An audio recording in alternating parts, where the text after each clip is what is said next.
All right, thanks so much for being with us here on Atlanta News First Plus. I'm Joy Lim Nakrin. I'm joined here right now with a special guest attorney, Holly Waltman, with us.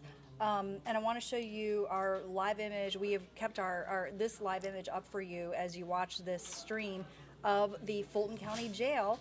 And that is because, just like the headline says, former President Donald Trump is expected to surrender himself for arrest at some point today.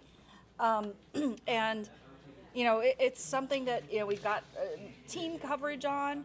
If you're not aware, he is facing charges related to alleged meddling in the 2020 election. 9 of his 18 co-defendants have turned themselves into the Fulton County Jail already. Yesterday, we brought you that live team coverage as Rudy Giuliani, former Trump attorney, former New York City mayor, former prosecutor, turned himself in. And one by one, that is what we are seeing. Most of these defendants have also reached bond agreements. And just a short time ago, we also learned that I believe it was Mark Meadows that has just reached a bond agreement, but let me just confirm that information. Yes, it is Mark Meadows who's just reached a bond agreement with District Attorney Fani Willis for a $100,000 bond. Okay, we want to bring in again Holly Waltman, criminal defense attorney. Holly, you deal in the Fulton County Jail with many of your clients. You work out of the Fulton County Courthouse with many of your cases. Nobody here has seen anything like what we're expected to see today. A former president turning himself in. I mean, it is historic. To the Fulton County Jail, no less, and apparently has reached a bond agreement for $200,000. What do you think this is going to look like? Well, I certainly think this is going to look way different than if my client or if a typical person was turning themselves in. The shot that we were just seeing, Joy, that you guys had up of the jail, I think it's noteworthy to point out in a more routine case where someone is turning themselves in, a defendant is surrendering to a consent bond, they would typically walk straight in the front of the jail, the way that we saw Rudy Giuliani yesterday do that. The shot that we have, that we were just showing our viewers here, is of around the corner. We can see the building through the shot. The brick building is the same one, but it is a different angle. It's a different side of it. So I'm interested to see if Donald Trump is going to surrender the exact same way through the same doors as his co-defendants have previously done, or if he is going to get an extra layer of special conditions or treatment by getting to go around the back or the side of the jail. Yeah, it is very interesting. And, another question mark that a lot of people have is how is he going to, how is he going to arrive? Is he going to take a private jet and, or is he going to, wouldn't he even get more media attention if he just got on a Delta flight? I mean, you know what I mean? How is this going to happen? That's not really a legal question, but I'm sure you have thoughts about it. Yeah, certainly. I think that, just like any former president or anyone with his type of popularity or notoriety, this is something that's probably already been decided long ago. Of course, there's multiple agencies, the Fulton County Sheriff's Department as well as Secret Service and other agencies that are having to collaborate to make this sort of thing even possible, right? On my way into the studio to be here with you today, I noticed that there was a different traffic pattern and more cars out there. I know that there are people that are gathering to hopefully get a glimpse of former President Donald Trump as he drives by in his motorcade. I do think that we'll probably, I anticipate or at least guess that we'll see this a little bit closer to this afternoon or this evening in primetime television. We know that Donald Trump is not shy away from that type of stuff. I do think that he will come in, and just like his other co-defendants, I think that we will get to see a mugshot of a former president, right? That's going to certainly be an interesting spin. I don't see that Fani Willis and her office is going to give him any other sort of treatment that his co-defendants aren't having. So I'm most interested to see, when we will have that released. So you're talking about mugshots. So of course I had to pull up these 9 mugshots here of co-defendants who have surrendered themselves, and there you see very, very high-profile individuals. Rudy Giuliani, Over here on this side, a former Trump attorney, Kenneth Cheesebro, another former Trump attorney, Sidney Powell, Ray Smith, and of course, a big one here in Georgia, David Schaefer, former chair of the GOP. So, you know, look, this is a really big deal, and it's getting only bigger with the former president expected to surrender himself. And you know, we would anticipate adding his mugshot to this screen here. I also want to talk about another. You can see in the headline here on AtlantaNewsFirst.com. The headline is about the attorney, Steve Sadow, who is now representing Donald Trump. Donald Trump fired Drew Findling, apparently, or has parted ways with him. The terms are not completely clear, but he's been replaced with Steve Sadow, well-known criminal defense attorney, well-known for representing some very big names, doing white-collar defense, taking some very high-profile cases as well, with celebrity clients, apparently T.I., Usher, Rick Ross, Gunna, so I would assume and knows something about how to handle the publicity surrounding high-profile cases, because even though that's not a legal issue, it is an issue, right? It's an issue, and it's very much an issue in this case. Absolutely, Joy. And, I was just as shocked as you were this morning to wake up and see that on the day that former president is to turn himself in, he now announces that there is new counsel and Drew finally has been released. And I don't think, and that's one of the beautiful things about a relationship between a criminal defense attorney and their client, is that everything that they discuss stays between them. So I don't believe we're going to actually find out the true reason why he was released, but we can all speculate. There's many different reasons, right? Either there were some tough conversations that were being had that maybe his client didn't appreciate or didn't like to hear. Maybe there was some strategy or theories of the case.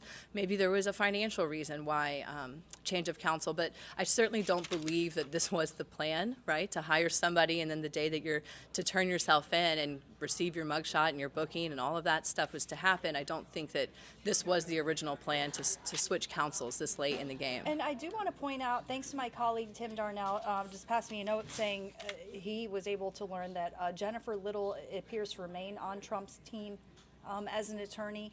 It's Sadow has just replaced Findling or Findling. So I'm not sure what that says about the legal affairs there. What do you think? Sure. Well, Jennifer Little used to work in DeKalb County. She's an excellent trial attorney. I think every counsel that we have learned is representing one of these 19 defendants really is the A team here in Atlanta as far as defense teams and counsel goes. I do know that Jennifer Little has her own practice, and so does Drew Findley. And so because they were working as co-counsel on this case doesn't necessarily mean that replacing one was going to replace the other. Okay, yeah, fair enough.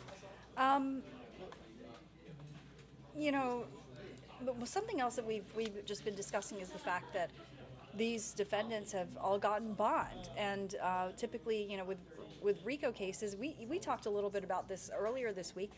With RICO cases such as YSL, the YSL defendants, by and large, did not get bond. Most of them never got bond. What's the argument to give bond to these 19 defendants? Well, Joy, I've thought about this since we spoke about it last time on the air, and I really think that there's obvious differences, right? These are powerful politicians and attorneys compared and contrasted with entertainers, rappers, right? I do think that one notable difference, and I would be very surprised to find any other bonds that were consented to by the district attorney's office or this district attorney's office on defendants that not only have RICO charges, but also have 3 open pending felony cases in other jurisdictions, as well as a federal case that is open criminal. So I think that that's a notable difference. But one thing that came to me this morning when I was getting ready is that this is Georgia, right? She is treating them a little bit different because now we also, like it or not, politically, we are in a state that is a battleground state, right? We don't want to further the narrative, or the DA's office doesn't want to further the narrative that this is politically driven, but certainly it has something to do with their consent bonds ahead of time and all of this special treatment that they've been receiving. Yeah, that's interesting. So it's to kind of ensure the appearance of fairness and propriety, perhaps. Perhaps. I think that that is definitely one angle that we can see in this situation. You know, we can't argue that this is exactly how it would happen or work out for another individual. When you go back to I think it was 2015, 2016 here in Georgia, this district attorney's office prosecuted school teachers under a RICO Act. And when we think of RICO, we typically think of gangsters, mobsters, right? Like corrupt, organized crime. You don't think of school teachers. Right. In the past, prior to the 2020 election, you probably wouldn't have thought about politicians, right? But RICO really can be broadened. And the Georgia version of the RICO law, stemming from the federal one, of course, is more broad in that sense and does allow more discretion for the district attorney to group any number of people. I mean, I'm wearing purple today with a detail of black. You have a black dress on. There could be an argument under a Georgia law that we are part of some sort of organization that is organized and has colors that we wear, right? Uniforms, if you will. So I do think that that is noteworthy to point out and is going to continue to develop in an abnormal way or a non-traditional way as we see more from this case come down. Yeah, it's very interesting. So, you know, talking a bit more about RICO and the kind of non-conventional or unconventional use of RICO, you know, Rudy Giuliani had something to say about it, and he talked about the fact that he did use RICO as a prosecutor to break up the New York City mob, and he used it to prosecute mob members. And he essentially said that this is, you know, an abuse of the law, and that, and he really took issue with a prosecutor going after attorneys, and seemed to suggest that Fani Willis was going after the right to counsel, the right to counsel. What do you think of that argument?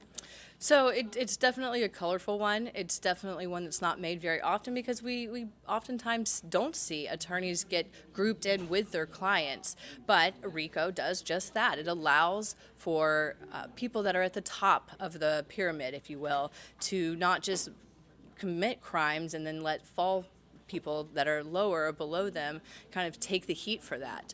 One other thing that Rudy Giuliani said yesterday that I thought was very interesting is he used the word innocent over and over again, and I think we've heard multiple defendants say and use that word, and I'd just like to point out the word innocent's never found on a verdict form, right? You are guilty beyond a reasonable doubt, or you are not guilty beyond a reasonable doubt. The word innocence isn't found there, but it is something that multiple defendants, I think, are using to try and really show, hey, we have to remain silent. We should remain silent. Our attorneys are telling us to remain silent, but we are, in fact, being hunted, if you will, by this DA's office. Yeah, interesting. Still, yeah, so we definitely seeing a lot of activity outside the jail there. And we've seen crowds gather. Let me take you back to the homepage, but you can see there are crowds gathered on one side of the jail. On this side, you can see this image kind of shows it all. And they're Trump supporters. And, you know, I just wonder how that might interfere with or affect this surrender, if at all. Do you believe it might? Oh, absolutely. You know, the gathering of crowds, the right to exercise your First Amendment is paramount to our country and to our Constitution. They absolutely have a right to be there. Does it complicate the situation? 1,000%. Security, both with the Fulton County Sheriff, but also the Secret Service, right? President Donald Trump has Secret Service that's going to be with him for the rest of his life, protecting him and making sure that he is safe and secure. Of course, we would like to think that this jail is safe and secure because that's what we want from our jails, but it is noteworthy that this jail, over the past 24 months, and really since the pandemic, has suffered from gross employment issues, underemployment, undersecurity. There have been many deaths associated inmates that have passed away while in the custody of this jail. Obviously, I don't think Donald Trump will go to those parts of the jail or be in those areas, but it's certainly the having people there, having crowds there is certainly going to complicate and possibly even make this process a little bit longer than what otherwise would be expected or planned for. Yeah, absolutely. Any other thoughts, Holly, that we should kind of consider as this happens, as this unfolds today? I just hope that we're able to see a very smooth process, both for former President Donald Trump, Fani Willis, the people in her office that are charged with doing a job, right, Joy? They have families, they have kids, and everyone at the end of the day wants to go home safely. My thoughts are with the sheriffs and the people that are charged with keeping everyone safe that are out there today. Got it. Yep, absolutely. Well, thank you so much, Attorney Holly Waltman, for sharing your expertise and analysis. So we are leaving this shot up of the Fulton County Jail. Again, former President Donald Trump expected to surrender to the jail today for arrest on RICO violations and numerous other charges, including conspiracy and false statements, all related to alleged interference in the 2020 presidential election. So obviously, whenever anything happens, we're gonna bring you that live with our team coverage. Also, if you haven't done it yet, I just encourage everybody, go ahead and download our free Atlanta News First app, because then you get the updates sent right to your phone. You're gonna get a notification if Mr. Trump appears at the Fulton County Jail. You'll get a notification sent straight to your phone, and then you can watch. You can watch, and you can watch how everything unfolds, because everybody else is going to be watching. And, look at this activity already. Look at all these vehicles coming out. Yeah, Joy, that's a lot of movement. I think that, possibly they could be going out to secure more of the areas as more people show up to exercise their First Amendment and potentially gain a glance of former President Donald Trump as he drives by in his motorcade. We'll see what happens. I wonder, we'll know where they're going shortly, I think. Absolutely. We're going to leave this shot up for everyone. All right. Thanks for being with us.